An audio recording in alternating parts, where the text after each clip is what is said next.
হুজুর কিছুক্ষণ আগে বলে গিয়েছেন এখানে আগে গান বাজনা হইতো, তখন এটা গুনাহের মজলিস ছিল, এখন এটা সওয়াবের মজলিস হয়েছে। বলেন আলহামদুলিল্লাহ। তো আমরা এখানে আসছি কিসের জন্য বলেন একটু? নেকির জন্য। কিসের জন্য? তো আমরা আরেকবার সালাম দিব, আসসালামু আলাইকুম ওয়া রাহমাতুল্লাহি ওয়া বারাকাতুহু। ইন্নাল হামদালিল্লাহ والصلاة والسلام على من كان نبيا وآدم بين الماء والطين وسيدنا وحبيبنا ومولانا محمد صلى الله تعالى عليه وعلى آله أجمعين.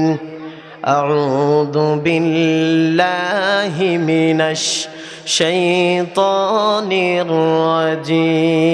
الرجيم.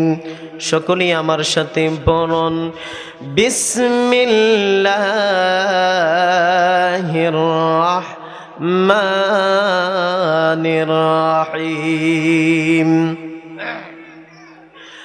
মা কানা মুহাম্মাদুন আবা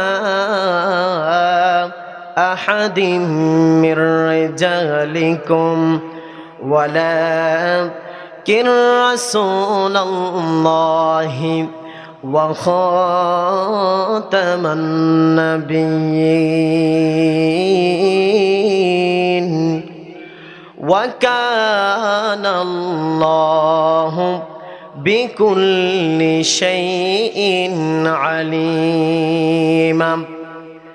ইন্নাল্লাহা, আয়াতগুলো আপনারা পারেন না? আমার সাথে পড়ুন না, পড়লে সওয়াব। ইন্নাল্লাহা ওয়া মালাইকাতাহু ইউসাল্লুনা আলান নবী ইয়া আইয়ুহাল্লাযীনা আমানু সাল্লু আলাইহি ওয়া সাল্লিমু তাসলিমা। আল্লাহুম্মা মুহাব্বতে মাওলানা মুহাম্মদ ওয়া আলা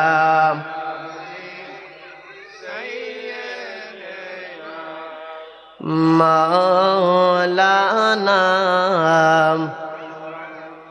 হে বাড়িঘর পরে থাকবে,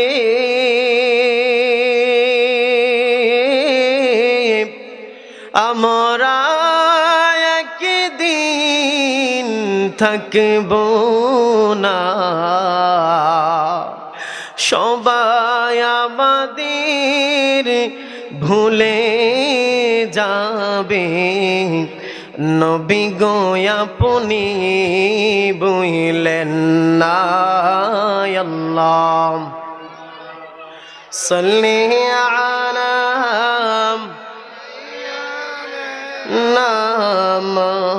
মাওলানা মুহাম্মদ ওয়া আলা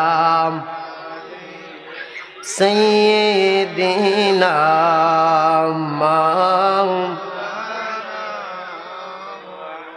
আল্লাহ আল্লাহ আল্লাহু লা ইলাহা মোহাব্বতে পড়ুন আল্লাহ আল্লাহ আল্লাহু লা ইলাহা। ইয়াসিন তোহা কামলিওয়ালা कुरान की तफसील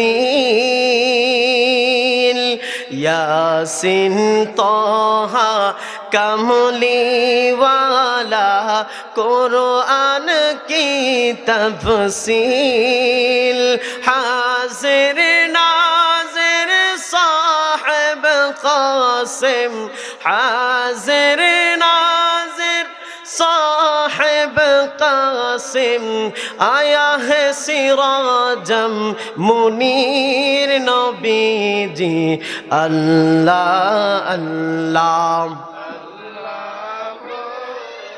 ला इलाहा इल्ला गुनाहगारेर गुनाह ঝরে নবী দরুদে আপনার সুবহানাল্লাহ গুনাহগারের গুনাহ ঝরে নবী দরুদে আপনার দয়া করে তরাইবেন দয়া করে তরাইবেন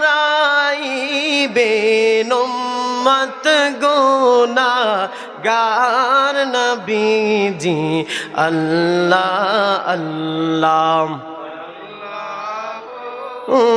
লা ইলাহা কৌসারের মালিক আপনি কোরআনে প্রচার বলেন না কৌসারের মালিক আপনি কোরআনে প্রচার রোজ হাসরে পিলাইবেন রোজ হাসরে পিলাইবেন হাউজে কাউসার নবীজি আল্লাহ আল্লাহ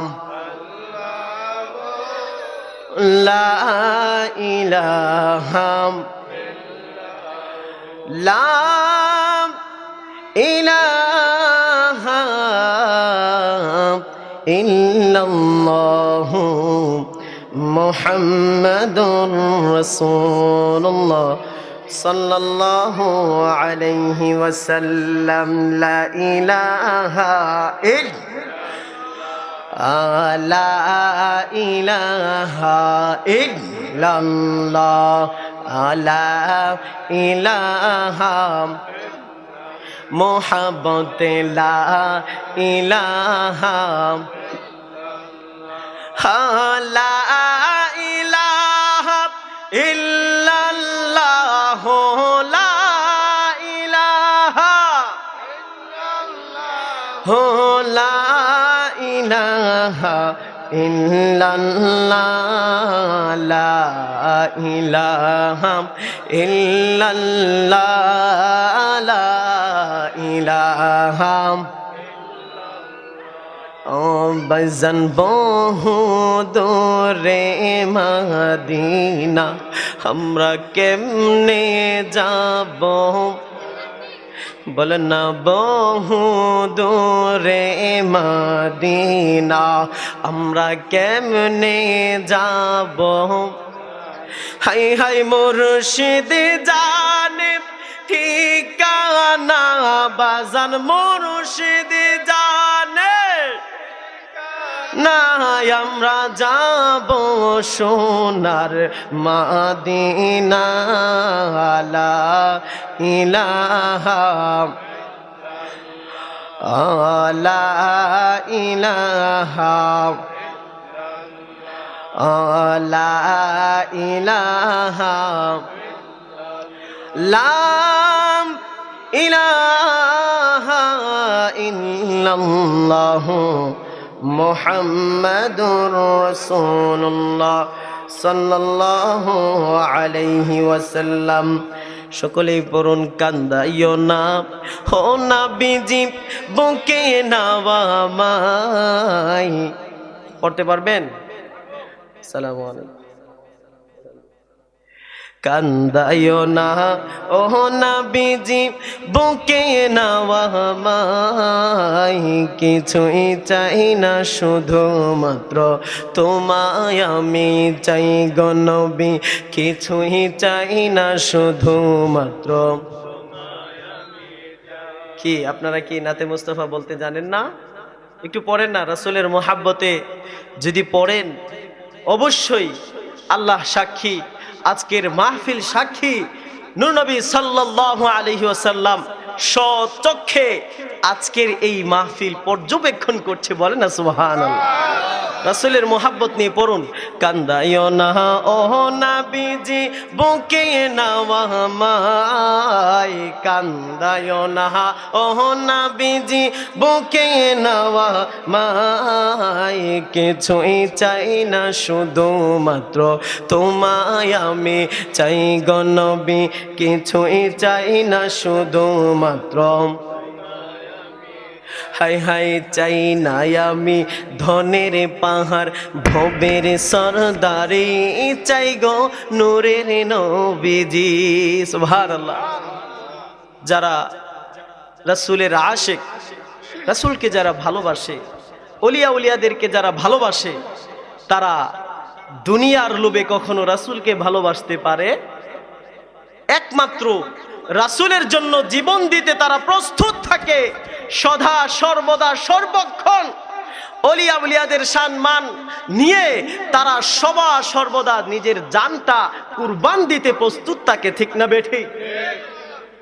এই কারণে বলে চাই নাই আমি ধনের পাহাড় ভবের সরদারি, চাই গো নূরের নবীজি। মন চাই শুধু বুকে রাখতে, মন চাই শুধু বুকে রাখতে ঝরিয়া তোমায়, কিছুই চাই না শুধুমাত্র তোমায় আমি চাই গো নবী, কিছুই চাই না শুধুমাত্র। বলেন আলহামদুলিল্লাহ।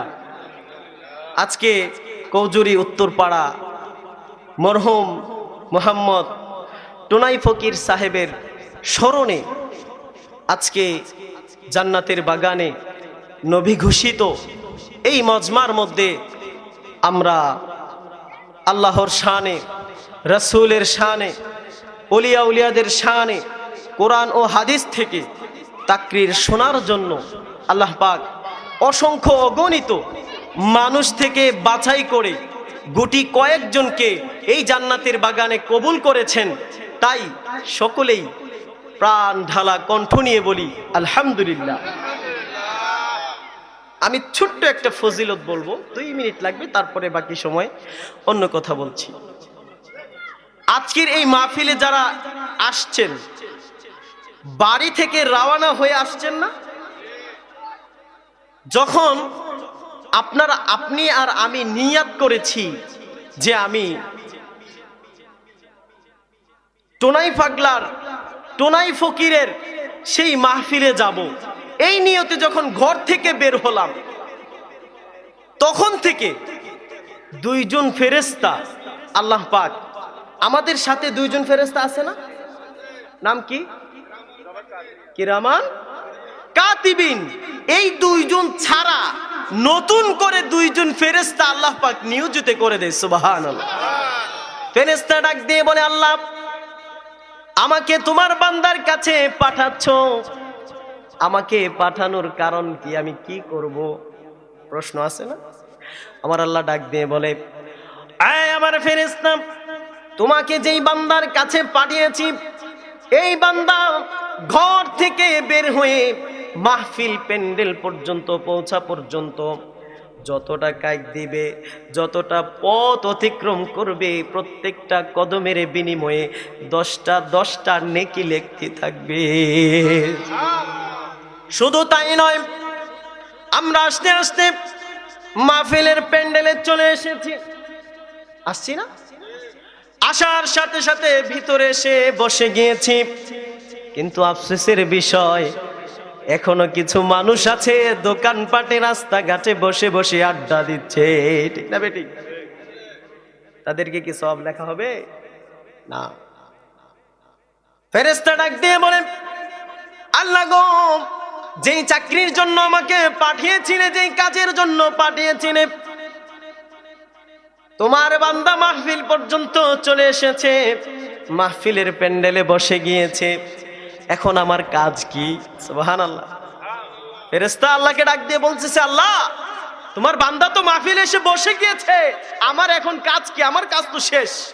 আল্লাহ বলে, না, আমার এই বান্দা মাহফিলে যতক্ষণ পর্যন্ত থাকবে, যতক্ষণ পর্যন্ত এই মাহফিলে বসে আমি আল্লাহর গুণগান গাইবে, ততক্ষণ পর্যন্ত তুমি তার আমল নামায় নেকি লিখতেই থাকবে, লিখতেই থাকবে, লিখতেই থাকবে। সুবহানাল্লাহ। শুধু তাই নয়, হাদিসের মধ্যে এসেছে, এই জান্নাতের বাগানের মধ্যে চতুর্দিকে বেষ্টনী করে একজন ফেরেশতা নিয়োজিত করে দিয়েছে, যেই ফেরেশতারা আপনার আমাকে রাসূলের দরবারে আপনার আমার আব্বার নাম, দাদার নাম, মায়ের নাম, বাপের নাম সহ, আপনার আমার নাম সহ রাসূলের দরবারে পেশ করার জন্য এই মজলিসের চতুর্দিকে বসে আছে। আপনি যখন একবার দুরূদ পড়বেন, সাথে সাথে আমার নূর নবীর রওজার মোবারকের মধ্যে সেই দুরূদ পেশ করা হবে। সুবহানাল্লাহ। শুধু তাই নয়, প্রত্যেক সোমবারে, প্রত্যেক বৃহস্পতিবারে, সপ্তাহে কয় দিন? 2 দিন। বলে জুমার রজনী আর সোমবারের রজনী। আজকে এই দরবার বলে আমি দরবার কেন্দ্রিক কিছু কথা বলতেছি, আমি উঠে চলে যাব কিছুক্ষণ পরেই। জুমার রজনীতে আর সোমবারের রাতে, এই 2টা রাত ফজিলতপূর্ণ কেন জানেন? কারণ হাদিসে পাকের মধ্যে এসেছে, মেশকাত শরীফের মধ্যে কিতাবুদ দুরুদুস সালাম একটা অধ্যায় আছে, ওইখানের মধ্যে দুরুদের ফজিলত সম্পর্কে অসংখ্য হাদিস এসেছে। বুখারী ও মুসলিম রিওয়ায়াত সম্পর্কে এবং অন্যান্য হাদিসের কিতাব থেকেও সেখানে কি করা হয়েছে? সংকলন করা হয়েছে। সেখানে বলা হয়েছে যে বান্দা যখন সোমবার এবং বৃহস্পতিবার রজনী অতিক্রম করে, তখন পৃথিবীর যুগে যতগুলো আমার নবীজির উম্মত আছে, প্রত্যেকটা উম্মতের মধ্যে যারা যারা দুরুদ সালাম পেশ করছে, তাদের পিতামাতা এবং তার নাম সহ রাসূলের দরবারে পেশ করানো হয়। সুবহানাল্লাহ। বলেন না সুবহানাল্লাহ।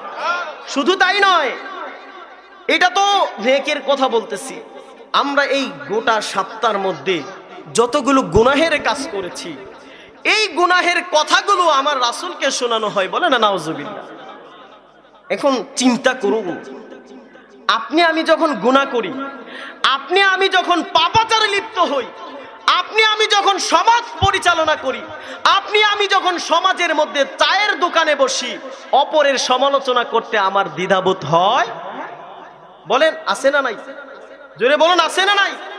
আমরা যদি এতটুক চিন্তা মাথার মধ্যে রাখতাম, এতটুক চিন্তা যদি আমার মাথার মধ্যে থাকতো, হাইরে সোমবার হলেই আমার রাসূলের দরবারে আমার নামখানা পেশ করবে, বৃহস্পতিবার হলেই আমার রাসূলের দরবারে আমি গুনাহগারের নামটা পেশ করা হবে, আমি গুনাহের খাতার লিস্টের মধ্যে যদি আমার নামটা থাকে, আমার নবী তো আমার নামটা গুনাহের লিস্টে দেখে আমার উপর নারাজ হয়ে যাবে, আমি কিভাবে হাসরের ময়দানে সেই নবীর উম্মত বলে দাবি করব? কথা বলুন, কিভাবে দাবি করব? এখন আমরা সমাজের মধ্যে ঘুরি আর বলি আমি সুন্নি, আমি বলুন আমি সুন্নি। সুন্নিদের আকীদা কি জানেন? সুন্নিদের আকীদা হচ্ছে কাল হাসরের ময়দানে নূর নবী সাল্লাল্লাহু আলাইহি ওয়াসাল্লাম নিজে চিনে চিনে তার উম্মতদেরকে জান্নাতে নিয়ে যাবে। বলেন না সুবহানাল্লাহ। এখন আপনাকে আমি ছোট্ট একটা প্রশ্ন মাথার মধ্যে ঢুকিয়ে দিয়ে যাই। আপনি আমি যখন গুনাহগুলো করতে থাকি, প্রত্যেক সোমবারে এবং বৃহস্পতিবারে যখন আপনার আমার আমলনামাগুলো রাসূলের দরবারে পেশ করা হয়, এমন একটা সপ্তাহ বাদ নাই যেই সপ্তাহটা আমার আপনার নামটা সওয়াবের আমলনামার কাতারে গিয়েছে, এমন একটা সপ্তাহ বাদ। প্রত্যেক সপ্তাহে আমরা গুনাহ করতেছি, মিথ্যা বলতেছি, পাপাচারে লিপ্ত হয়ে আছি। আমরা এই চিন্তাটা বিন্দু পরিমাণ করতেছি না যে আমার নামটা তো সোমবারে এবং বৃহস্পতিবারে রাসূলের দরবারে পেশ করার হচ্ছে। এই কারণে আল্লাহ রাসূলের দরবারে একজন সাহাবী গিয়েছিলেন। সে মদ পান করত। কি পান করত বলেন? মদ পান করত। সে মদ পান করত, রাসূলের দরবারে গিয়ে বলছি, ইয়া রাসূলুল্লাহ, আমি তো মদ পান করতে করতে আমার অবস্থা এমন হয়েছে, আমি মদ পান ছাড়তে পারি? আমাকে এমন একটা আমল দেন যে আমলটা করলে আমি মদও খাইতে পারবো এবং মদ থেকে বিরতও থাকতে পারবো। সুবহানাল্লাহ। পেশ করছে কার দরবারে? রাসূলের দরবারে। বলেন কার দরবারে? চিন্তা করুন। রাসূল ডাক দিয়ে বলে, আচ্ছা ঠিক আছে, যাও, তুমি মদ পান করবে, যাও। কোথায় গিয়ে পান করবে? যেখানে গিয়ে পান করলে তোমাকে যে সৃষ্টি করেছে ওই ব্যক্তি তোমাকে দেখবে না, এমন একটাই জায়গায় গিয়ে তুমি পান করবে। আল্লাহ সুবহানাহু। ওই ব্যক্তি তো খুশি, আনন্দ। আরে রাসূল আমাকে পারমিশন দিয়েছে মদ পান করার জন্য, এমন জায়গায় গিয়ে পান করতে বলেছে যেই জায়গায় গিয়ে পান করলে আমার স্রষ্টা আমাকে দেখবে না। সে খুশি আনন্দের চিত্তে বাড়িতে চলে এসেছে, মদের বোতল নিয়ে খাইতে পান করতে চলে গেল। সে চতুর্দিকে দেখতেছে কেউ আসেনি, দেখতেছে কেউ নাই। জোরে বলো না সুবহানাল্লাহ। পরে ভাবতেছে রাসূল তো বলেছেন মানুষের কথা না, রাসূল বলেছেন স্রষ্টার কথা। সুবহানাল্লাহ। কার কথা? স্রষ্টার কথা। যখন তার মাথার মধ্যে এই বিষয়টা আসলো, হায় রে, স্রষ্টা তো কোনো কোণার মধ্যে দেখতে পারে না, বিষয়টা এমন। স্রষ্টা সব জায়গায় দেখেন, সব জায়গায় আছেন, তিনি সব জায়গা থেকে পর্যবেক্ষণ করতেছেন। সুতরাং আমি যেই কোণায় যাই সেই কোণায় গেলে তো আমার স্রষ্টা আমাকে দেখতেছে। বলেন না সুবহানাল্লাহ। তো আমি যদি কোণার মধ্যে বসে মদ পান করি, গাঁজা খাই, আমার আল্লাহ দেখতেছে না? জোরে বলুন, দেখতেছে কিনা? এবং প্রত্যেক সোমবারে এবং বৃহস্পতিবারে আমার আমলনামাগুলো যখন রাসূলের দরবারে পেশ করা হয়, সেখানে লিপিবদ্ধ থাকে যে অমুক ব্যক্তি অমুক সময় মদ খেয়েছে, গাঁজা খেয়েছে। এই সমস্ত বিষয়গুলো সেখানে কি থাকে? উপস্থাপন করা থাকে। এই কারণে আমি বলছি আজকের এই মাহফিলটা যে ইন্তেজাম কমিটি যিনি আছেন, রফিকুল ইসলাম সাহেব, জনাব মোহাম্মদ, আল্লাহ পাক ওনার হায়াতের মধ্যে বরকত দেখ। সকলে বলে আল্লাহুম্মা আমিন। আমাদের এতগুলো মানুষকে তিনি এত সুন্দর জান্নাতের বাগান সাজিয়ে আমাদেরকে জান্নাতের ফল ভক্ষণ করার সুযোগ দিয়ে দিয়েছেন। এই কারণে ওনাকে এই উসিলায় যেন আল্লাহ তাআলা হেদায়েত দান করে এবং দিন দুনিয়া আখেরাতের সর্বোচ্চ মর্যাদা দান করে। সকলে বলে আল্লাহুম্মা আমিন। এই বলে আমি আমার সংক্ষিপ্ত অনেক কথা ছিল, আমি একটা আয়াত শেষ করে, এটা না বললে আমার হকটা আদায় হবে না, আমি শেষ করে যাব না। ওয়ালাকাদ যারানা লিজাহান্নামা কাসীরাম মিনাল জিন্নি ওয়াল ইনস লাহুম কুলুবুন লা ইয়াফকাহুনা বিহা ওয়া লাহুম আ'য়ুনুন লা ইউবসিরুনা বিহা ওয়া লাহুম আযানুন লা ইয়াসমাউনা বিহা উলাইকা কাল আনআম বাল হুম আদাল্লু। বলেন না সুবহানাল্লাহ। ওয়ালাকাদ যারানা, এই আয়াতের মধ্যে আল্লাহ বলেছেন আমি কিছু সংখ্যক জিন এবং মানুষের মাধ্যমে লিজাহান্নামা কাসীরাম মিনাল জিন্নি ওয়াল ইনসি, জিন এবং মানুষের মাধ্যমে জাহান্নামকে পরিপূর্ণ করব। বলেন না সুবহানাল্লাহ। তার মানে জিন এবং মানুষের মাধ্যমে আল্লাহ তাআলা কি করবেন? জাহান্নামকে পরিপূর্ণ করবেন। লাহুম কুলুবুন লা ইয়াফকাহুনা বিহা, কারা জিনদের মধ্যে কারা এবং মানুষের মধ্যে কারা, কাদেরকে জাহান্নামে দেওয়া হবে? আল্লাহ বলে দিয়েছেন লাহুম কুলুবুন লা ইয়াফকাহুনা বিহা, যাদের অন্তর দেওয়া হয়েছে, কলব দেওয়া হয়েছে, সে তার কলব দিয়ে বুঝতে পারে নাই। ওয়ালাহুম আ'য়ুনুন লা ইউবসিরুনা বিহা, তাকে চক্ষু দেওয়া হয়েছে, চক্ষু দিয়ে সে সঠিক পথ দেখে নাই। ওয়ালাহুম আ'য়ুনুন লা ইউবসিরুনা বিহা ওয়ালাহুম আযানুন লা ইয়াসমাউনা বিহা, তাকে কান দেওয়া হয়েছে, কান দিয়েছে, সব কথা শুনে নাই। ওয়ালাহুম আ'য়ুনুন লা ইউবসিরুনা বিহা, ওয়ালাহুম আযানুন লা ইয়াসমাউনা বিহা ওয়ালাহুম আ'য়ুনুন লা ইউবসিরুনা বিহা। তাকে চক্ষু দেওয়া হয়েছে, সে চক্ষু দিয়ে সঠিক পথ দেখেছে কিন্তু মানে নাই। ওয়ালাহুম আ'য়ুনুন লা ইউবসিরুনা বিহা ওয়ালাহুম আযানুন লা ইয়াসমাউনা বিহা উলাইকা কাল আনআম। আমার আল্লাহ ওই সমস্ত লোকদেরকে ডাক দিয়ে বলতেছে তারা দুনিয়ার মধ্যে দুই পায়ের জন্তু না, তারা হচ্ছে চতুষ্পদ জন্তু। বলেন না নাউজুবিল্লাহ। তাইলে মানুষের মধ্যে কিছু মানুষ আছে দুই পায়ে চলাফেরা করে বটে, কিন্তু তারা হচ্ছে চতুষ্পদ জন্তুর চাইতে নিকৃষ্ট। বলেন না ঠিক কিনা? এটা আমার কথা না, এটা কার কথা? আল্লাহর কথা। এটা কার কথা?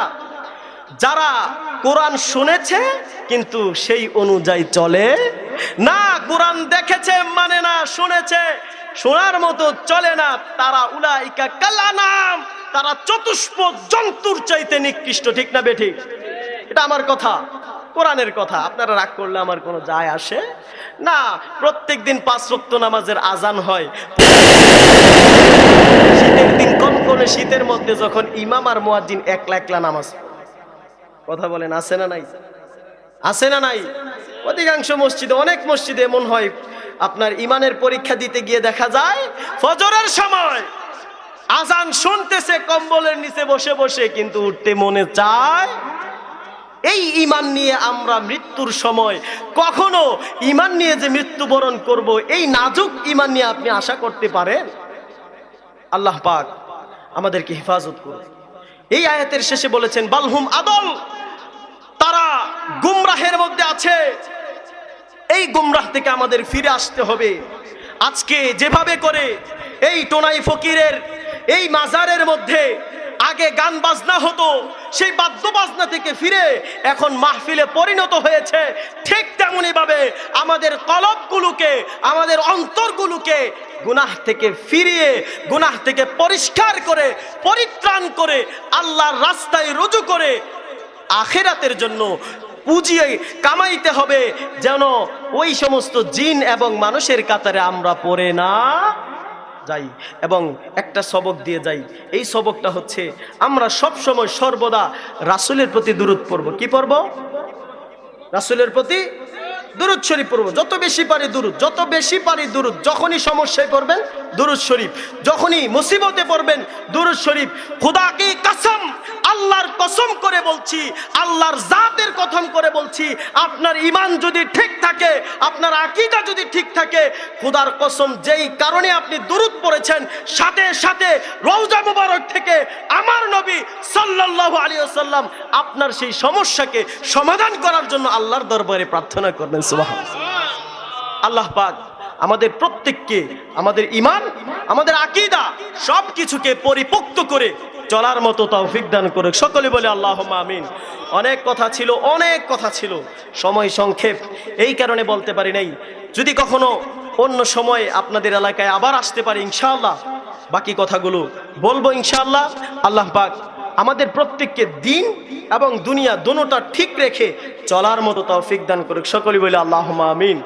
ওমা তৌফিক ইল্লা বিল্লাহ। আসসালামু আলাইকুম ওয়া রাহমাতুল্লাহি ওয়া বারাকাতুহু।